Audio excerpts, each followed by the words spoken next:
నాకు 2 పాపలు, వాళ్ళకి పెళ్లి చేయాలి. నా దాని డబ్బులు లేవు, మేము బీదోళ్ళం. ఆయన వచ్చి ఇల్లు గుంజుకుంటాం, అది గుంజుకుంటాం అంటే మనం మేము ఎట్లా చేయాలి? మా పిల్లల పెళ్లిళ్ళు ఆయన చేయమని కట్నం ఇచ్చి మళ్ళా చేస్తే నేను ఇల్లు ఇచ్చేస్తాము. వద్దు, మాకు ఎందుకు? మేము కష్టపడి కట్టుకున్నది మాకు కావాలి. ఆయన డబుల్ బెడ్రూమ్ ఆయననే పెట్టుకోవాలి, మాకెందుకు ఇస్తాడు?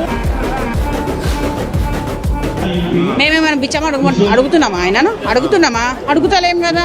అంటే డెవలప్మెంట్ చేయొద్దు, ఆయన మమ్మల్ని గొంత పెట్టద్దు. ఎందుకు తీసుకున్నాడు? ఆయనకి ఏం హక్కు ఉంది తీసుకోనికే? నాకు ఒకటి చెప్పండి, ఏం హక్కు ఉంది?